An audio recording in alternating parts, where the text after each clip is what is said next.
Hello, my friends. Okay, it is the middle of March here in Zone 5B, 6A, Northern Indiana. That means we are about 8 weeks away from our last frost date. So now is the time when you want to have all the stuff chosen that you're going to be growing for this year. For the most part, of course. You can always add on something, but the point of this video is to show you exactly what the best survival crops are. And by survival, I mean calorie crops, okay? Most people, when they have a garden, they want to focus on what I would call rabbit food. All right, they're growing 8 different kinds of lettuce, and then spinach, and then some broccoli, and these are all good things. These are all good things. You should always be growing something, but those are not going to give you the calories that you need for sustenance. Okay, so this channel, Garden Like a Viking, is all about functionality, and it's all about doing what I see is one of the most important things that we can be doing right now, and will be ever more increasing as time goes on in the months and years to come. So what crops do you want to grow to provide calories and sustenance for yourself and your family? Number 1 is going to be beans. All right, and I mean pole beans. I don't mean just green beans.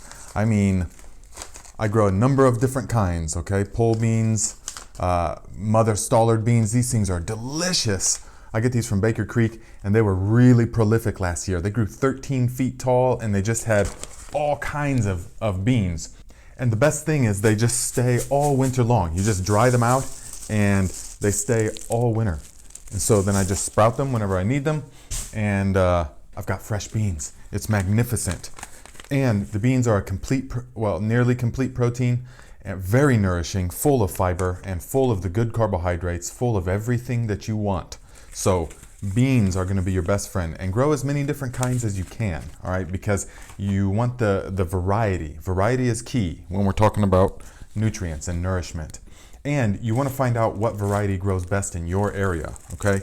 And don't be afraid to plant them like this. My friend just gave me a bag of beans, and I planted a bunch of different ones all together, and just to see what they are. So it doesn't really matter, because beans are beans, and they'll dry and they'll store good, all right? Or you can do it this way, and I grew the succotash beans from Baker Creek, and then separated them and put them in these. I've got a number of these so that I can just have one type of bean. But these are your best friend, beans, okay? They dry and they keep without refrigeration, all right? Similar to the next thing, potatoes, all right?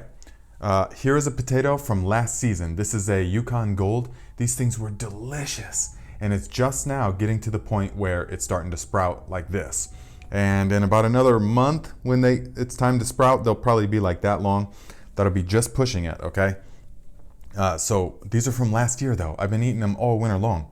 And these are some Kennebec potatoes, and they're still nice and firm, super tasty, all right? And contrary to popular belief, the potato is loaded with vitamins and minerals and fiber, okay? So it's so long as you leave the skin on, and that is the most important. No peeling your potatoes ever, okay?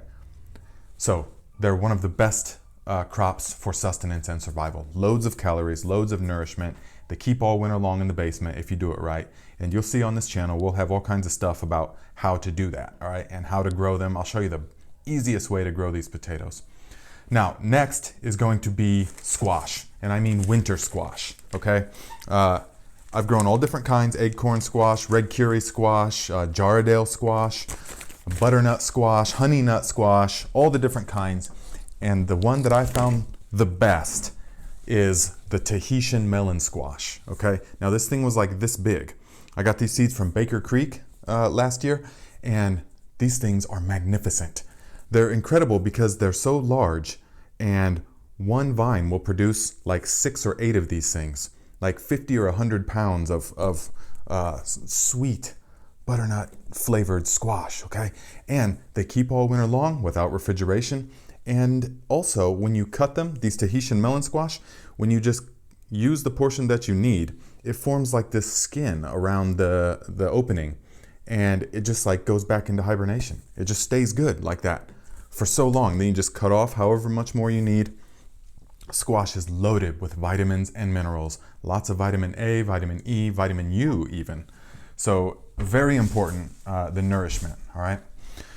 Now next is going to be sweet potatoes. And these are actually, the only relation they have to these type of potatoes is in the name, because they're a totally different animal, okay? And sweet potatoes, now hopefully you already watched my video about how to start your own slips, because you can't just plant sweet potatoes and get more sweet potatoes. So start your slips, and these things, it's still rock solid, and I've been using them all winter long. It's from the basement. Again, loaded with nutrients, vitamins, minerals, vitamin A, all the good stuff, and lots of fiber. And it's a complex carbohydrate. It takes a long time for the body to digest it, so it really keeps you full. It's just wonderful. Next thing on everyone's survival gardening list has to be corn. Okay, corn, real corn, natural corn, is a very nourishing substance. And I will show you in the fall time how to nixtamalize it. I think I said that right. With the baking soda, or actually the wood ash, that's what we're gonna use. So grow sweet corn. That's what I'll be growing in the back this year. That's gonna finish real early. So we're gonna grow sweet corn and then follow it with fall cabbages. But then at the Three Sisters garden plot, the temple plot, we're gonna be growing the glass gem corn, because these get about 9 feet tall, right? And they're gonna provide a real sturdy base for the beans that we're gonna be planting at the garden, at the Three Sisters garden, okay? Because remember, corn, beans, and squash, that's the ultimate survival crop, and that's what we're gonna be planting together, all right? From Fruition Seeds. It's a nice little ma and pa operation, real small family-owned business. I really like supporting them, Fruition Seeds, because they offer tons of knowledge, and they're very passionate about what they do. It's not just a business to them, which you can feel it, and it's a nice company. So, and these kind of corns are for drying, all right? So you've got your sweet corn, which is for eating over the season, but then you've got your flint or field corn, which dries hard as flint, and you grind it into meal. We will parch it into hominy, and various things like that, which we then use all winter long. Corn, beans, squash, potatoes, all this stuff stays without refrigeration, and it's loaded with nourishment and calories. Now, next thing on my list, at least, is going to be peas. I love garden peas. Look at all these different kinds of peas that I have. You got to try and see what works the best for your area, all right? I'm trying all these different kinds, and I just love how sweet they are. And peas are not, they're actually like in the legume family. They're like a lentil. So they're full of fiber, full of nourishment, full of the good stuff, life force energy. And I grow both the kind that you can eat the whole, like the sugar snap peas, you can grow those and eat the whole pod. Things like the blue bantam, the bush pea, you shell them, okay? Or the tall telephone, you shell them and you eat the sweet peas inside. Or you dry the peas, like I have done, and then you use them for sprouting over the winter time. And that's what I've done this winter, and it worked magnificently. Fresh garden peas that were shelf stable, and I sprouted them, fresh garden peas, all winter long. Next thing, green beans, okay? They are delicious. You need the good nourishment while it's growing, the season is growing, everything is growing. And you want to be having loads of green beans. It's good to eat with the seasons. So while the green beans are fresh, eat a bunch, all right? Gorge yourself on whatever's fresh in season at the moment. That's good, because the body stores the vitamins and minerals that it needs. You can also can the green beans, like I have done, and they are fantastic. In fact, I think I will have them today. So they're not as nourishing as fresh green beans, but it's still good, okay? And I'll show you guys how to can stuff come fall time and all that. Now, next is going to be the cabbages. This is Brussels sprouts, and this is Gloria van Kuzen, a Dutch type cabbage. And these are going to store really well. I stored one of these in the refrigerator for like 4 or 5 months, and it was still fresh. But I also make it into sauerkraut. These things are delicious. Okay, these are Brussels sprouts, and they last for many weeks in the crisper. So the next thing is going to be your just all around greens. Okay, you need the greens, and this includes your Swiss chard, your collard greens, and mustard greens, things like that, because you need the phytochemicals, the phytonutrients. Don't let the word chemical deceive you. They're natural nutrients. So you need those as well for vibrance and life force and all of that. So Swiss chard is very much like a spinach, except it's way more tolerant to heat than spinach. Spinach bolts immediately in my experience. But Swiss chard, all season long, you can just harvest a few leaves. These plants get like that tall and like that big. And the goldfinches love Swiss chard. You will see goldfinches coming. If you have them in your area, they will find the Swiss chard and they will eat it. You'll see. And the collard greens, loaded with fiber, nutrients, all the good stuff. You need that in your life. All right, but it can't really be stored over winter. It can, so long as everything's happening, like the grid and stuff. So we can freeze it. I've got a bunch in the freezer. You can also can collard greens. But you want to eat this stuff fresh. Gorge yourself during the summertime on this fresh greens. Okay.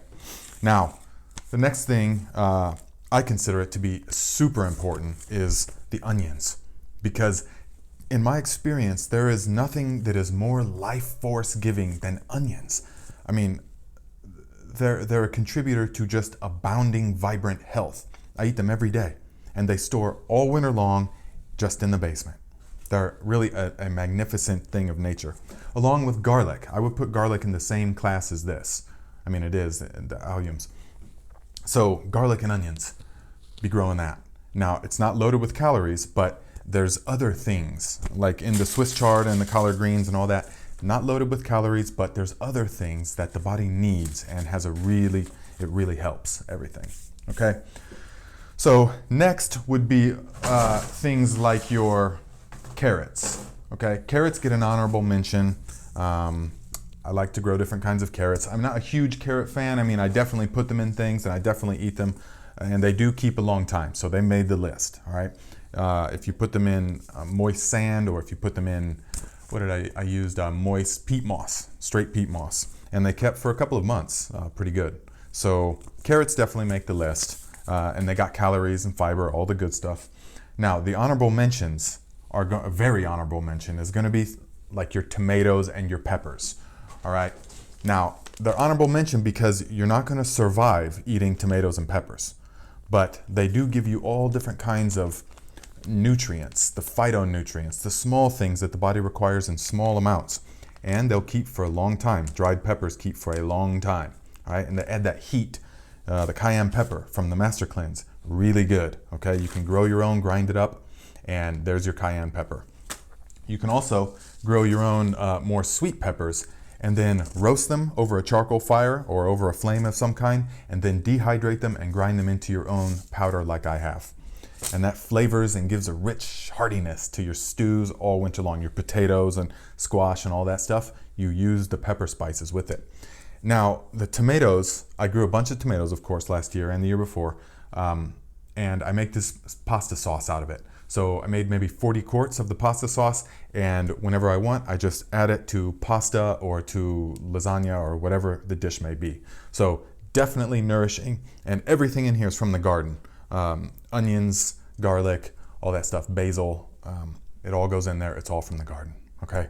So hopefully this got you guys thinking along the lines of calories more than just rabbit food, okay? So that's what you're gonna need. And don't get all hung up about one particular type of growing or one particular type of this or that. You just do whatever works. And I will tell you what works in my experience on this channel. Do whatever works to produce your food, okay? In the natural way, not in a way that poisons the earth, all right? In a way that enriches the earth. So here are the top 10 or more survival crops that you can be growing this year. You still have time to be growing all of this. You're not too late starting up any. I don't care what zone you're in, you're not too late, okay? Let me know if you have any questions.